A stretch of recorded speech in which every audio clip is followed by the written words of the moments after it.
Hey everyone, welcome to CLAT point and let's start आज का the Hindu news discussion. देखिए, सबसे पहली आज की न्यूज़ है, high court dismisses plea seeking removal of Kejriwal as chief minister. तो देखो, अरविंद केजरीवाल के अभी जो है थोड़ी सी आप कह सकते हो कि time is not with him, काफ़ी सारी चीज़ें हो रही हैं। अब ये कितना सही है कितना गलत है तो टाइम पता पड़ेगा। इफ़ दिस इज़ करेक्ट, जो भी इनके ऊपर आरोप लग रहे हैं, तो ये अपने आप में बहुत चिंता का विषय है, क्योंकि अरविंद केजरीवाल सत्ता में आए ही थे कि हम करप्शन के अगेंस्ट में हैं।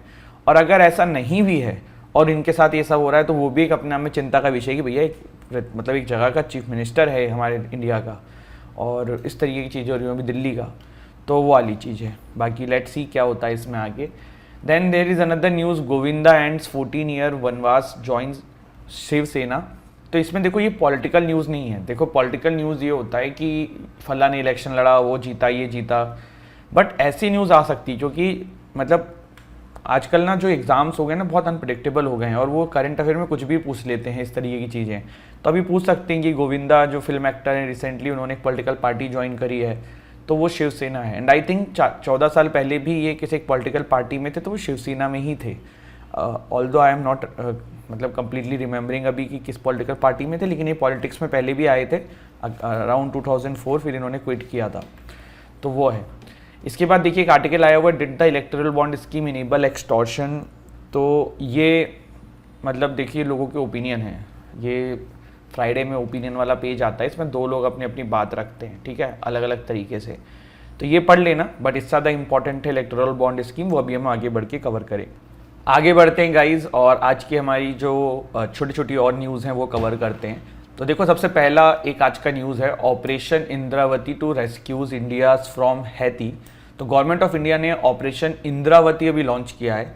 इंडिया जो violence hit Caribbean country Haiti में फंसे हुए हैं, वहाँ से भारत में लाने के लिए। इस टाइप के क्वेश्चंस काफ़ी फेवरेट होते हैं एग्जाम्स में कि भाई रिसेंटली जो है इंडिया के लोग जो है कहीं फंसे थे, तो उनको निकालने के लिए कौन सा ऑपरेशन चला है, तो इस तरीके का क्वेश्चन बन सकता है। COP28 president wins award for sustainable energy leadership. तो doctor Sultan Al Jaber, president of COP28, तो 2000 कॉन्फ्रेंस ऑफ पार्टीज, कोप का फुल फॉर्म होता है, 2023 United nation climate change conference जो हुई थी, उसको सेरा वीक लीडरशिप अवार्ड मिला है for building global consensus towards a sustainable energy future. ठीक, NCC एंड NPCIL, NCC मतलब नेशनल कैडेट कॉर्प्स, NPCIL मतलब national power corporation of India limited, दोनों ने मिलकर एक MOU साइन किया है न्यूक्लियर एनर्जी अवेयरनेस प्रोग्राम के लिए। तो इसमें बहुत डिटेल में जाने की जरूरत नहीं है। ISRO reaches new milestone, successfully lands Pushpak reusable launch vehicle. तो इसरो ने सक्सेसफुली एग्जीक्यूट किया है the landing mission of its reusable launch vehicle, जिसका नाम है Pushpak, at Challakere Karnataka, making the third landing mission of RLV। RLV means reusable launch vehicle. The rocket was launched from Chalikere runway. Air India Air Force helicopter carried the launch vehicle to a height of about 4.5 km and released it after achieving predetermined parameters. This mission is part of ISRO's effort to develop the technology required for आगे जो भी लिखा है, अपने इतना काम का नहीं है, ये चीज़ बेसिक की ऊपर वाली काम थी। RLV क्या है, क्या नाम है इसका, एंड इस तरीके की चीज़ें, ठीक है। इसके बाद Narendra Modi received Bhutan's order of the Druk Gyalpo award. तो प्राइम मिनिस्टर नरेंद्र मोदी जी को पैरो इंटरनेशनल एयरपोर्ट भूटान पे जब ये पहुंचे, तो वहाँ पे भूटान का जो हाईएस्ट सिविलियन अवार्ड है, the order of the Druk Gyalpo, वो मिला है। देखो, प्राइम मिनिस्टर मोदी जी को बहुत सारे कंट्रीज़ के जो हाईएस्ट सिविलियन अवार्ड होते हैं वो मिले हैं, ये आपको पता होना चाहिए। कुछ समय पहले फ्रांस ने भी प्राइम मिनिस्टर मोदी जी को कुछ दिया था, उसका नाम मुझे सभी लोग कमेंट सेक्शन में बताइए, ठीक। Central bank managing director MV Rao becomes IBA chairman.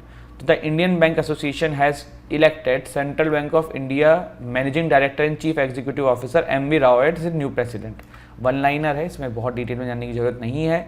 Farmer Odisha minister Damodar Rout passes away at the age of 81। दुर्भाग्यपूर्ण घटना है, ये पता होनी चाहिए। पेप्सी को expand investment in Vietnam with $400 million for renewable energy powered plants. Okay, इतना ही आपके काम का है, इसमें भी डिटेल में जानने की जरूरत नहीं है, ठीक है। फिर है, what was the name of the operation started to rescue Indians stranded in Haiti. तो इंद्रावती अभी हमने देखा। फिर हिमांशु अग्रवाल, ठीक है, who was appointed as the new deputy commissioner of Jalandhar in place of, ये देखो ये बिल्कुल ही काम का नहीं है। फिर है MOU किसने साइन किया है, तो इसका आपको पता ही NCC एंड NPCI मैंने आपको बताया। Pushpak, what is the name of reusable launch vehicle which was successfully landed by the Indian space research organisation Challakere Karnataka, तो पुष्पक नाम था इसका। अभी हमने ऊपर डिटेल में डिस्कस किया है। भूटान ने अपना हाईएस्ट सिविलियन अवार्ड दिया है प्राइम मिनिस्टर मोदी जी को। MV राव वाला हमने देखा ही, उड़ीसा वाला हमने देखा, अभी रिसेंटली देहांत जो हुआ है। पेप्सिको वाला देख लिया, ठीक। इसी को वन लाइनर में देख लो, जैसे कि अभी ये नया है, what is the theme of world water day 2024, तो water for prosperity and peace था। The third edition of north east scheme 2024 started in which state, तो नागालैंड में हो रहे हैं।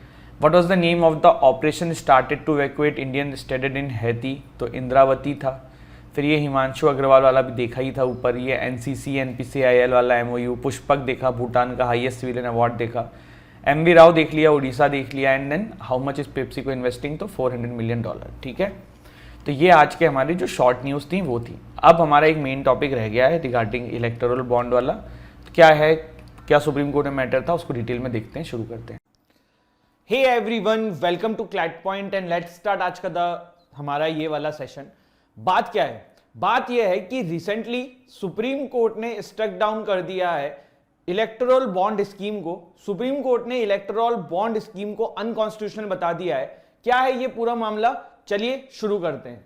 देखिए, सबसे पहली चीज तो आपको कोई भी आप वर्डिक्ट के बारे में जानो, कुछ भी जानो, उससे पहले आपको उस केस का नाम पता होना चाहिए। तो यहां पे अगर हम इस केस की बात करें तो इलेक्टोरल बॉन्ड केस जो था, इसका आपका नाम है association for democratic reforms versus union of India and others, ठीक है। इस केस के अंदर हमारी जो सुप्रीम कोर्ट की बेंच थी, उसकी अध्यक्षता हमारे CGI DY चंद्रचूड़ साहब ने करी थी। Justice JB Pardiwala, justice Sanjiv Khanna, DY Chandrachud साहब, BR गवई, जस्टिस मनोज मिश्रा, तो 5 जजेस की बेंच ने इस पे वर्डिक्ट दिया है। और अब हम इस वर्डिक्ट को समझेंगे उससे पहले वी शुड नो कि भैया क्या है ये इलेक्टोरल बॉन्ड स्कीम। अब सुप्रीम कोर्ट ने क्या सोच के, क्या क्या पॉइंट्स रख के इसको खत्म किया है, वो भी समझने की कोशिश करेंगे। उससे पहले अगर आप क्लैट 2025 की तैयारी कर रहे हो, then you can enrol in our Titan batch. 21,999 का ये कोर्स है। इसमें हम आपके घर पे बुक्स भेजने वाले हैं, लाइव क्लासेस हैं, पर्सनल मेंटरशिप है, मॉक टेस्ट है, everything you needed to crack this exam, सब कुछ मिलने वाला है। वहीं अगर आप क्लैट 2026 की तैयारी कर रहे हैं, then you can enrol in our Prahar batch. अगर मॉक्स चाहते हैं, then also you can visit our website और एप्लीकेशन, डिस्क्रिप्शन में लिंक है। If you are preparing for NL set, then also you can enrol in our batch. अगर आप CLAT PG 2025 की तैयारी कर रहे हैं, तो हमारा चैंपियंस बैच है आप लोगों के लिए। क्लैट PG 2025 के लिए one of the best course है 16,999 का, जिसमें books, classes, live classes, mock test, सब कुछ आपको मिलने वाला है। तो ये सारी चीजें हो चुकी हैं। अब आ जाते हैं हमारे आज के पॉइंट के ऊपर कि भैया ये इलेक्टोरल बॉन्ड स्कीम है क्या। तो देखो, इलेक्टोरल बॉन्ड स्कीम को 2017 में हमारी गवर्नमेंट ने इंट्रोड्यूस किया था। और बेसिकली इलेक्टोरल बॉन्ड स्कीम का पर्पस ये था कि किस तरीके से पॉलिटिकल पार्टी को नॉर्मल जनता जो है वो डोनेशन दे सकती है, ठीक है। 2017 में इसको लाया गया था एंड 2018 में ये फाइनली इंप्लीमेंट हुआ था, ठीक है। अब इसमें कुछ कुछ चीजें हैं जो आपको समझनी होंगी, जिसपे आपके एग्जाम में क्वेश्चन आ सकते हैं। प्लस एक चीज आपको यहां पे ये भी देखने वाली है कि क्यों सुप्रीम कोर्ट ने इसको खत्म किया। तो क्या सुप्रीम कोर्ट के इसके ऊपर पॉइंट्स थे जिसकी वजह से इसको खत्म किया गया। मैं मतलब ये चीज बता रहा हूं जो आपको अपने एग्जाम्स के लिए पता होनी चाहिए, ठीक। तो इलेक्टोरल बॉन्ड सिस्टम ये जो है इंट्रोड्यूस किया गया था 2017 में by a finance bill and it was implemented in 2018। ये किस लिए है, donation to registered political parties. This is a very important point कि भैया जो पॉलिटिकल पार्टीज रजिस्टर्ड है ना, सिर्फ उन्हीं को डोनेशन देने के लिए यूज किया जाएगा। ऐसा नहीं कि कोई कल को अपनी पॉलिटिकल पार्टी बनाए और कहे भैया हमें डोनेशन दो, और कोई डोनेशन के नाम पे ब्लैक को व्हाइट कर रहा है, वो सब नहीं। रजिस्टर्ड पॉलिटिकल पार्टीज को ही ये चीज दी जा सकती है। अब ये कैसे दी जाती है मैं आपको समझा देता हूं, पहले लेमन लैंग्वेज में, फिर अपन इसको पॉइंट वाइज पॉइंट्स देखेंगे। देखो, स्टेट बैंक ऑफ इंडिया को गवर्नमेंट ने ऑथराइज किया है कि भैया आप जो है वो इलेक्टोरल बॉन्ड इशू करो। जैसे कि मान लो मेरा नाम है मानवेंद्र और मुझे कोई XYZ पॉलिटिकल पार्टी को पैसे देने हैं, 1,000 रुपया देना है, ठीक। मैं 1,000 रुपया डायरेक्टली उस पॉलिटिकल पार्टी को नहीं दे सकता हूं, मुझे इलेक्टोरल बॉन्ड स्कीम के थ्रू वो 1,000 रुपया उस पॉलिटिकल पार्टी को देना है। कैसे देना है, मैं सबसे पहले स्टेट बैंक ऑफ इंडिया जाऊंगा, मैं बोलूंगा भैया मुझे इलेक्टोरल बॉन्ड दे दो, मेरे से 1,000 रुपए ले लो। मैं वहां पे अपना इलेक्टोरल बॉन्ड जो है वो ले लूंगा और 1,000 रुपए स्टेट बैंक ऑफ इंडिया को दे दूंगा। वो इलेक्टोरल बॉन्ड लेके मैं जाऊंगा उस पॉलिटिकल पार्टी के दफ्तर में और वहां पे इलेक्टोरल बॉन्ड दे दूंगा। वो पॉलिटिकल पार्टी इलेक्टोरल बॉन्ड को लेके बैंक में जाएगी और उस तरह से वो अपने अकाउंट में उस पैसे को ट्रांसफर करा लेगी। तो ये लेमन लैंग्वेज में हाइपोथेटिकली मैंने आपको समझाया है। तो state bank of India it issues the bonds in denomination of 1,000, 10,000, 1,00,000, 10 lakh and 1 crore. इसका मतलब यह है कि भैया सिर्फ 1,000 रुपए, 10,000 रुपए, 1,00,000 रुपए, 10 लाख रुपए, 1 करोड़ रुपए के फॉर्म में ही आप डोनेशन कर सकते हो पॉलिटिकल पार्टीज को। अगर कल को आपका मन हो कि नहीं 1,001 रुपए शुभ होता है, मुझे वो करना है, तो नहीं, इलेक्टोरल बॉन्ड आपको इसी का मिलेगा। और ऐसा नहीं है कि सिर्फ आप एक बार परचेस कर सकते हो, you may purchase it as many times as you want. Payable to the bearer on demand and interest free, purchase by any Indian citizen और एंटिटीज एस्टेब्लिश्ड इन इंडिया, ठीक है। कैन बी बॉट इंडिविजुअली और jointly with other individuals, ठीक है। और valid for 15 calendar days from the date of issue. मतलब ये कि जैसे मैंने एक बार एसबीआई जाके इलेक्टोरल बॉन्ड ले लिया 1,00,000 रुपए का, वो मैंने पॉलिटिकल पार्टी को दे दिया, तो भैया उस पॉलिटिकल पार्टी को उस इशू हुए इलेक्टोरल बॉन्ड के डेट से अगले 15 दिन के अंदर ही उसको अपने अकाउंट में कराना होगा, अदरवाइज वो फिर बेकार हो जाएगा, ठीक है। चलिए, इसके बाद ऑथराइज इशूअर कौन है? तो हमारी सरकार ने स्टेट बैंक ऑफ इंडिया को इसका ऑथराइज इशूअर बनाया था और एसबीआई के डेजिग्नेटेड ब्रांचेस को यहां पे अलाउ किया गया कि वो इलेक्टोरल बॉन्ड इशू कर सकते हैं। देखो, एसबीआई को बनाया गया ना, एक ये भी अपने आप में एक चिंता का विषय, क्योंकि एसबीआई गवर्नमेंट के द्वारा रन करी जाती है। तो अभी सोचो प्रेजेंट गवर्नमेंट जो है वो बीजेपी की गवर्नमेंट है, तो वो दे कैन इजीली ट्रैक कि भैया कांग्रेस को कितना फंड मिला है या और पॉलिटिकल पार्टी को कितना फंड मिल रहा है। तो एक ये भी इसका बहुत बड़ा प्रॉब्लम था। इसके बाद देखिए, इलेक्टोरल बॉन्ड जो है it can be purchase digitally और थ्रू चेक्स, टैक्स फ्री रहता है इस पे। जैसे आपने 1,00,000 रुपए दिए तो 1,00,000 रुपए ही देने हैं 1,00,000 के बॉन्ड खरीदने को, उसमें ऐसा नहीं है कि कोई जीएसटी भी देना है या कुछ और एक्स्ट्रा पैसे भी देने हैं, ठीक है। Only political parties registered under section 29A of the representation of people act 1951 and have secured not less than 1% of the votes polled in the last general election to the house of the people और the legislative assembly, मतलब लोकसभा की बात हो रही है, legislative assembly की बात हो रही है, they only eligible to the electoral bond. Important point है, फिर से एक बार मैं आपके सामने इसको रिफ्रेम करता हूं। ऐसी पॉलिटिकल पार्टी जो रजिस्टर्ड है under section 29A of RPA act 1959 और नहीं है, ऐसा नहीं है कि और दोनों में से कोई एक क्राइटेरिया लिखा हुआ है एंड, इसके अलावा आपका 1% से कम वोट नहीं होना चाहिए लास्ट लोकसभा के इलेक्शन या फिर आपके स्टेट के जो इलेक्शन हुए हैं उस पॉलिटिकल पार्टी के, ठीक है। इसके बाद अब हम आ जाते हैं करंट सिचुएशन पे कि सुप्रीम कोर्ट में अभी इसको क्यों अनकॉन्स्टिट्यूशनल घोषित कर दिया गया और क्या हुआ। देखो, गवर्नमेंट के अपोज में दो काउंसिल जो मेन थे वो थे प्रशांत भूषण साहब और एक कपिल सिब्बल साहब, और दोनों ने क्या पॉइंट्स रखे हैं। प्रशांत भूषण साहब ने कहा कि देखो, एक मिनिस्ट्री ऑफ कॉर्पोरेट अफेयर की वेबसाइट है जहां पे बहुत सारे अराउंड 20 लाख कंपनीज जो है रजिस्टर्ड है। आप इन कंपनीज के जब डेटा में जाओगे ना तो आपको दिखेगा अलग अलग वेबसाइट्स पे इन कंपनीज के कि हाँ इतना इतना पैसा हमने जो है वो अलग अलग पॉलिटिकल पार्टीज को दिया है। लेकिन क्या इन 23 लाख कंपनीज जो रजिस्टर्ड है इनको ट्रैक करना पॉसिबल है? जवाब है नहीं। तो प्रशांत भूषण साहब ने पहली चीज तो ये रखी। देखो, दूसरी चीज यहां पे इलेक्टोरल बॉन्ड स्कीम का, इस पे मैं आऊं, आपको समझना होगा कि क्यों ये अपने आप में चिंता का विषय है। आप इसको ऐसे समझो कि XYZ पार्टी को मैं फंड करना चाह रहा हूं, मैं 10 लाख रुपए देना चाह रहा हूं। XYZ पार्टी को मैंने जाके 10 लाख रुपए दे दिए, ठीक, इलेक्टोरल बॉन्ड स्कीम के थ्रू। वो XYZ पार्टी जब सत्ता में आ जाएगी तो उसके दिमाग में तो रहेगा ना, यार इस बंदे ने मुझे 10 लाख रुपए दिए, कल को मुझे कुछ काम कराना होगा तो वो पॉलिटिकल पार्टी मुझे फेवर रिटर्न करने की कोशिश करेगी।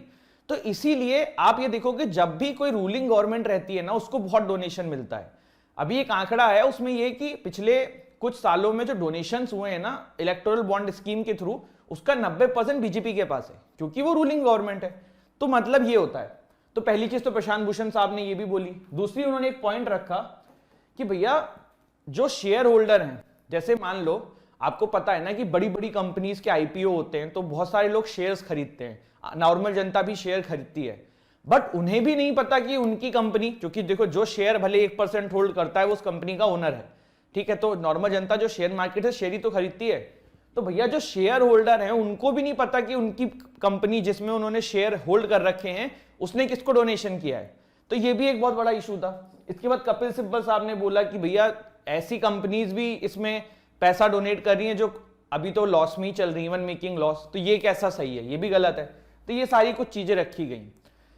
गवर्नमेंट की तरफ से बात आई कि भैया ये एनोनिमिटी को प्रमोट नहीं कर रहा है, ये कॉन्फिडेंशियलिटी को प्रमोट कर रहा है, मतलब ये राइट टू प्रिवेसी की बात कर रहा है। इन्होंने कहा गवर्नमेंट ने कि भैया सुप्रीम कोर्ट ने वर्डिक्ट दिया है राइट टू प्रिवेसी का, तो हम चाहते हैं कि भैया किसी की प्रिवेसी जो है वो वायलेट ना हो और सबका ये बात जो है अपने अंदर तक रहे कि वो किस पॉलिटिकल पार्टी को फंड कर रहा है या किस पॉलिटिकल पार्टी को डोनेट दे रहा है। तो right to privacy fundamental right का गवर्नमेंट ने यहां पे एक वो लिया है।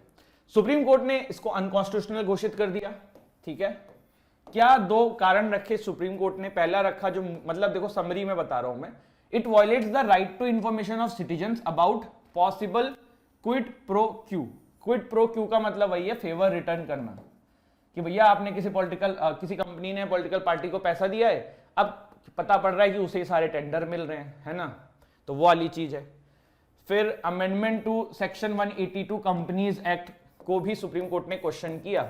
ये क्या है, ये 182 कंपनीज एक्ट का ये कह रहा था कि लॉस मेकिंग कंपनीज जो हैं दे कैन नॉट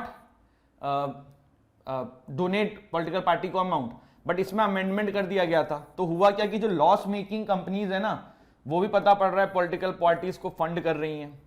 फिर अब हुआ क्या, फाइनल क्या हुआ, सुप्रीम कोर्ट ने ये तो चीजें कह दी, अनकॉन्स्टिट्यूशनल भी कह दिया, इसके साथ साथ 5 मार्च तक का टाइम दिया है सुप्रीम कोर्ट ने स्टेट बैंक ऑफ इंडिया को कि भैया डेटा सबमिट करो पिछले 4 साल का, जो भी पॉलिटिकल पार्टी से रिलेटेड इलेक्टोरल बॉन्ड से रिलेटेड आपके पास है, फिर वो जनता तक पहुंचाया जाएगा।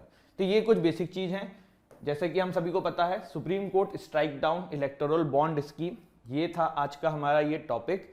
देखो एक आंकड़ा आपके सामने है, कितना सही है कितना गलत अभी कंफर्मेशन तो नहीं है, बट अभी ये न्यूज में चल रहा है। Electoral bond received by political party since 2018 in crores as per the supreme court order.